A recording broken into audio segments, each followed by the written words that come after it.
ख्वाहिश नावल बहुत ही रोमांटिक और इमोशनल होने जा रहा है। Episode number 3। बरीरा बाजों को हवा में लहरा लहरा कर डांस के स्टेप ले रही थी। तेरा जिसे पर्दा गया फैला, अच्छा से गलत कर डाला, तेरा नहीं तेरा कोई दोष दोष, तेरा होश नहीं, ज़बरदस्त दस्त। अब की बार बरीरा नीचे की तरफ कमर की तरफ हाथ और ऊपर ले जाकर डांस करने लगी। तू चीज़ है बड़ी मस्त मस्त, तू चीज़ है बड़ी मस्त मस्त, तू चीज़ है बड़ी मस्त मस्त, मैं चीज़ बड़ी हूँ मस्त मस्त, चीज़ बड़ी। अब की बार बरीरा ने गर्दन को गोल घुमाकर डांस का स्टेप लिया तो शाल उसके कंधे से सिरक कर एक साइड पर हो गई। बरीरा डांस करने में इस कदर मगन थी कि उसे खुद भी पता नहीं चला। नहीं तुझको कोई होश होश, उस पर जज्बों का जोश जोश, तेरा नहीं तेरा नहीं तेरा कोई दोष दोष, मदहोश है तू हर वक्त वक्त।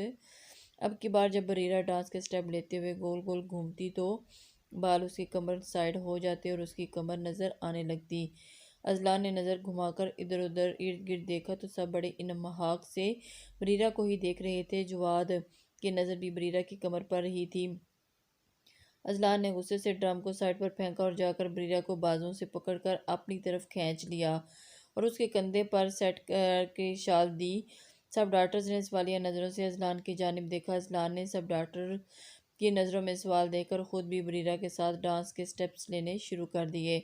अजलान ने बरीरा को कमर से उठाकर गोल गोल घुमाया तो हर तरफ से ओ की आवाज़ें आने लगी। तू चीज़ है बड़ी है मस्त मस्त, तू चीज़ बड़ी है मस्त मस्त, नहीं तुझ में कोई होश होश, तो चीज़ बड़ी है मस्त मस्त। सब डॉक्टर की आवाज़ें मज़ीद आने लगी। मैं चीज़ बड़ी हूँ मस्त मस्त। आखिर में अजलान ने बरीरा को नीचे उतारा और ख़ुद घुटनों के बल नीचे बैठ कर बरीरा का हाथ पकड़कर उसे इर्द गिर्द घुमाया तो आखिर में बरीरा ने एक पाँव अजलान के घुटने पर रखकर गर्दन को एक अदा से घुमाया और वहीं पर गाना ख़त्म हो गया।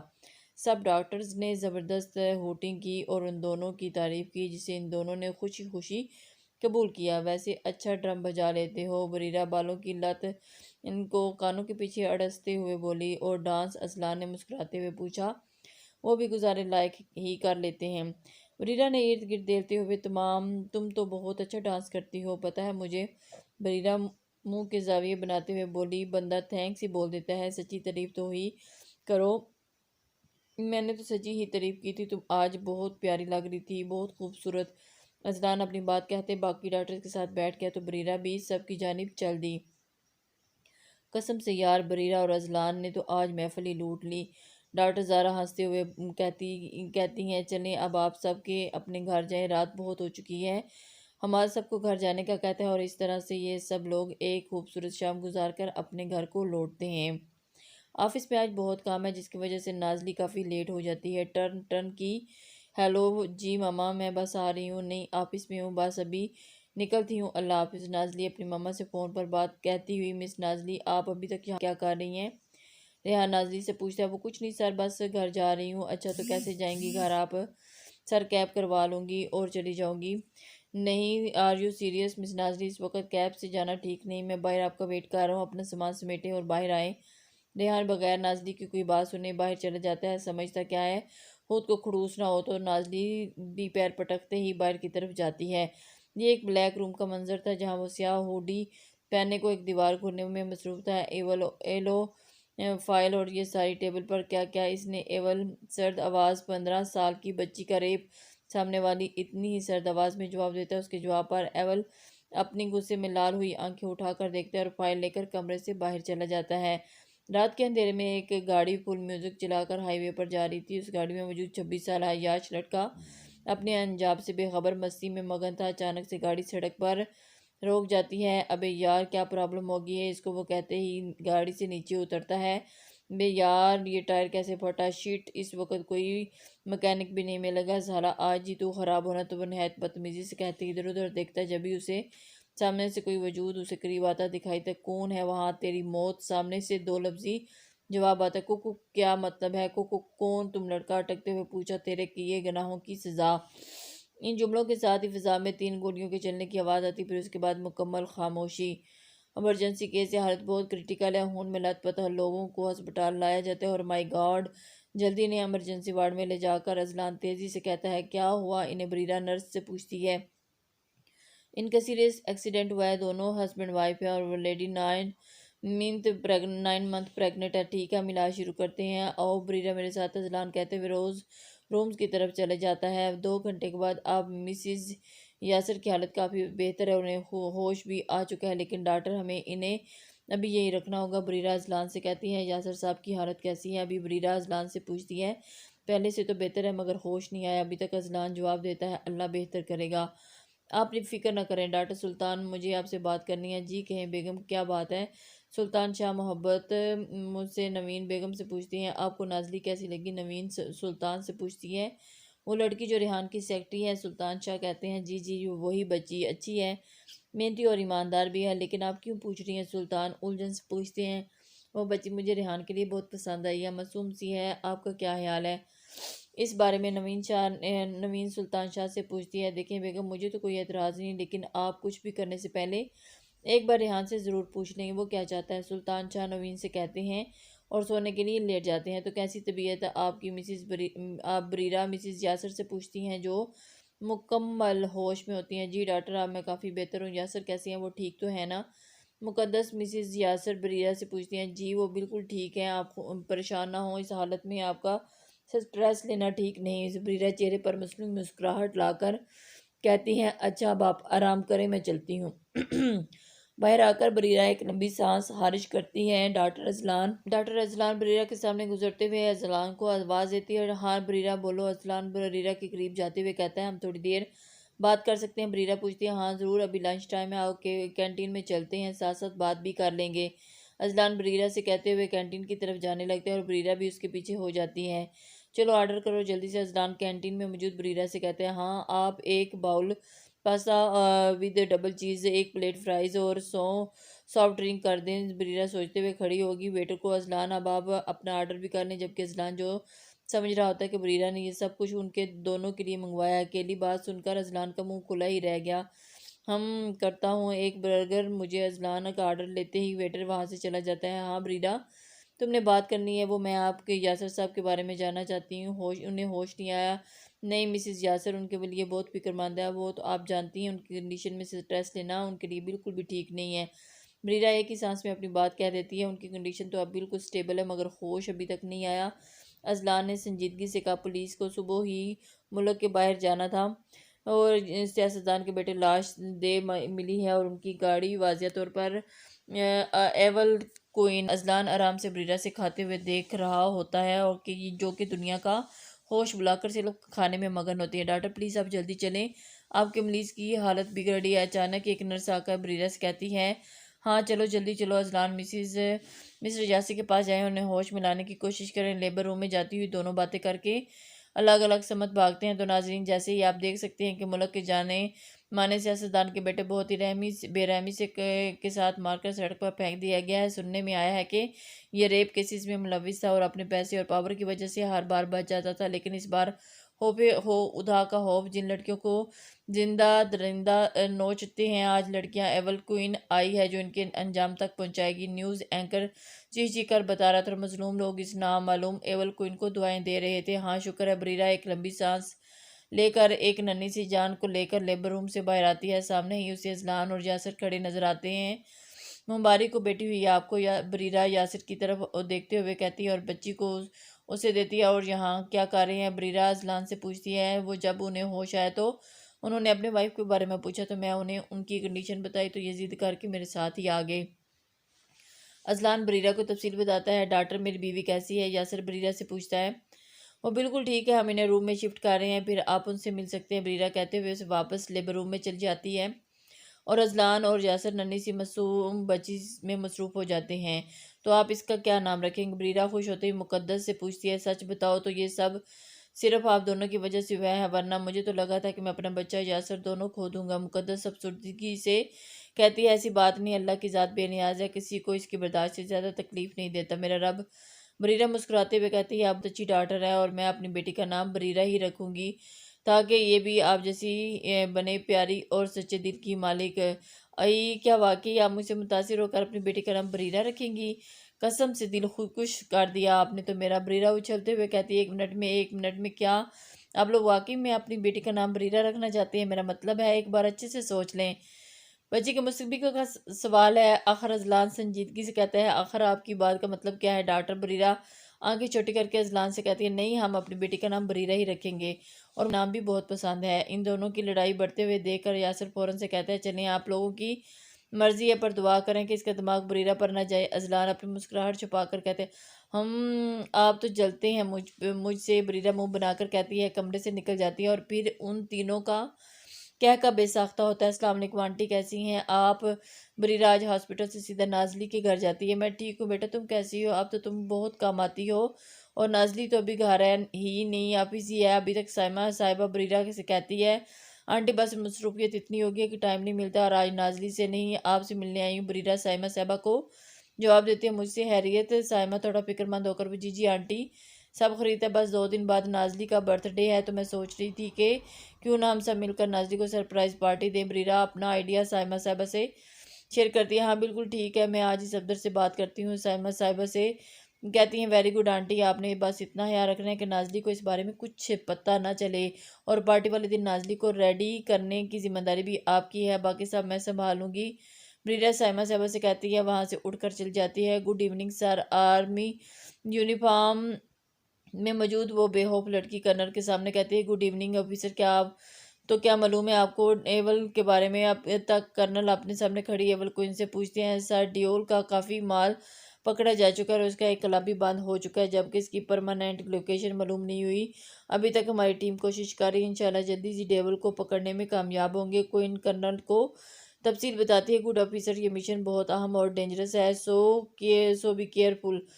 कर्नल को इनसे कहते हैं, यस सर। सफदर साहब इस वक्त माल में मौजूद होते हैं क्योंकि साइमा साहबा उन्हें नाजली के सरप्राइज बर्थडे पार्टी के बारे में आगाह कर चुकी होती है, इसलिए वो यहाँ नाजली के लिए गिफ्ट लेने आती हैं। ओ सॉरी, मैंने देखा नहीं था। अचानक सफदर साहब की टक्कर सुल्तान शाह से हो जाती है और उनका सामान गिर जाता है। नहीं नहीं, गलती मेरी भी थी। सुल्तान अपना सामान उठाते हुए कहते हैं, लेकिन जैसे ही उनकी नज़र सफदर साहब पर पड़ती है तो वो एक बार के लिए थम जाते हैं। सफदर, ये तो तुम हो? शाह सुल्तान हैरानी से पूछते हैं। सुल्तान, ये तुम? सफदर भी उसी हैरानी से पूछते हैं, या अल्लाह, इतने लंबे अरसे के बाद दोनों एक दूसरे को गले लगा लेते हैं। और सुनाओ वाजिद कैसा है? इससे रब्ता किया कि हाँ वो बिल्कुल ठीक है, हमारा कंबाइंड बिजनेस है। असल में वाजिद, सफदर और सुल्तान तीनों बचपन के दोस्त होते हैं और कॉलेज के बाद सुल्तान शाह लंदन चले गए, जबकि सफदर साहब और वाजिद साहब यहीं रहकर अपनी पढ़ाई पूरी की और अपनी किस्मत से ये तीनों दोस्त फिर से एक साथ होने वाले थे। तुम माल में क्या कर रहे हो वैसे? सुल्तान सफदर शाह पूछते हैं, यार मेरी बेटी की बर्थडे और एक पार्टी है घर में, तो बस उसके लिए गिफ्ट लेने आया था। तुम भी आओ ना प्लीज़ अपनी फैमिली के साथ मेरे घर। सफदर साहब अपने आने की वजह बताने के साथ ही अपने घर की दावत भी दे देते हैं। यार ज़रूर आऊँगा, इतने वक्त के बाद मिले हैं, वाजिद से भी मुलाकात कर लूँगा। सुल्तान शाह सफदर साहब से कहते हैं, वहाँ से चले जाते हैं। क्या बात है, आज तो बड़ा खुश लग रहे हैं। नवीन बेगम सुल्तान शाह को मुस्कुराते हुए देखकर पूछती है, बेगम खुशी वाली बात ही है। अच्छा क्या बात है? आज मुझे अपने बचपन का दोस्त मिला और 2 दिन के बाद उसकी बेटी की सालगिरह है, तो उसने हम सबको दावत दी है। आप बच्चों को बता देना, 2 दिन के बाद हम सब जाएंगे। सुल्तान शाह मुस्कुराते को नवीन बेगम से कहते हैं और सोने के लिए लेट जाते हैं। दोस्ती स्पेशल। नाजली बेटा, आज कोई गेस्ट आने वाले हैं तो तुम एक काम करो, ये कपड़े पहनकर तैयार हो। जो साइमा बेगम नाजली से कहती है, मम्मा ये dress? Nazli black tell gown को देखते हुए कहती है, हाँ बेटा ये ड्रेस, और तुमसे अच्छा तैयार हो जाना, जब तक तुम्हें मैं लेने ना हूँ रूम से बाहर मत निकलना। साइमा साहब अपनी बात कहते ही बगैर नाजली की बात सुने कमरे से बाहर निकल जाती है। अजीब मुसीबत है। नाजली गाउन की तरफ देखते हुए मुंह बनाकर कहती है, सब रेडी है, नाजली तैयार होगी क्या? बरीरा साइमा साहिबा और सफदर साहब से पूछती है। साइमा साहिबा बरीरा की नज़र उतारते हुए कहती हैं, हाँ बेटा सब कुछ वैसे ही हो रहा है जैसे तुमने कहा था। बरीरा इस वक्त वाइट कलर की लॉन्ग फ्रॉक में मौजूद थी जो उस पर काफ़ी खिल रही होती है। नाजरी जैसे ही ड्राइंग रूम में कदम रखती है, अंदर अंधेरा उसका इस्तकबाल करता है। नाजरी को कुछ गैर मामूली महसूस होता है। अभी वो चंद कदम चलती हैं कि पूरा ड्राइंग रूम रोशन हो जाता है और सब लोग एक विश करते हैं, नाजली हैप्पी बर्थडे। साथ ही नाजली को सब देखकर हैरान ही रह जाती हैं और उसे सबसे ज़्यादा हैरानी तो रेहान और उसकी फैमिली को देखकर होती है। आप सबको ऐसे ही घूरती रहोगी या केक भी काटोगी? बरीरा पीछे से नाजली की कमर पर छलांग लगाते हुए कहती है। वो दोनों दोनों भाइयों की तो नज़र ही नहीं हट रही होती नाजली और बरीरा पर, और नवीन बेगम को तो पहले ही नाजली से रेहान के लिए पसंद थी। आज ब्रीरा को देखकर वो अजलान के लिए भी उसे पसंद कर चुकी थी, लेकिन इस बात का फैसला तो किस्मत ने ही करना था, ना कि कौन कब किसका नसीब बनता है। नाज़ली केक कट करके सबको खिलाती है और दुआएं हासिल करती हैं। अचानक रूम की लाइट्स ऑफ होती हैं और रूम में एक बड़ी सी स्क्रीन रोशन होती है, जिस पर नाज़ली और ब्रीरा की बचपन से लेकर अब तक की सारी यादें होती हैं। अचानक स्क्रीन ऑफ होती है और ब्रीरा गाना गाती हुई नाज़ली के करीब आती है और गाने का एक एक लफ्ज़ ब्रीरा के दिल में नाज़ली की मोहब्बत और अहमियत को बयान करता है। मालूम होता है गाने के बोल कुछ यूँ होते हैं। कपड़े अदले बदले, जूते भी और चप्पलें, टॉप जो ले गई तू अपने पास ही रख ले। बरीरा नाज़ली के इर्द गिर्द घूमती हुई कहती है, वैसे तो मेरी बहना तेरे लिए मर भी कहीं और सैलरी 2 महीने की तेरी बर्थडे पे उड़ाई, और उसका क्या जो परसों ठोकी मेरी गाड़ी। वो एकदम से उसके गिर्द घूमती हुई बरीरा का हाथ पकड़कर उसे गोल घुमाती हुई कहती है, यारा तेरी मेरी यारी सबसे प्यारी, यारा तेरी मेरी यारी सबसे प्यारी है। अब तो देखी देख के दुनिया जाने वाली है, यारा तेरी मेरी यारी सबसे प्यारी है। बरीरा नाज़ली के साथ डांस स्टेप्स लेते हुए बोलती है, यारा तू रहना दे तेरे कहीं पे, मैं ना बंदे से झूठ बोले गो जाने का प्लान था उसका, मना करके दिल तोड़ा। अब उसका क्या जो 2 दिन से बॉयफ्रेंड बात नहीं करने वाला। बरीरा नाज़ली के साथ बैठकर उदास शक्ल बनाकर कहती है, यारा तेरी मेरी यारी सबसे प्यारी, यारा तेरी मेरी यारी सबसे प्यारी। अब तू देख दुनिया जलने वाली, यारा तेरी मेरी यारी सबसे प्यारी।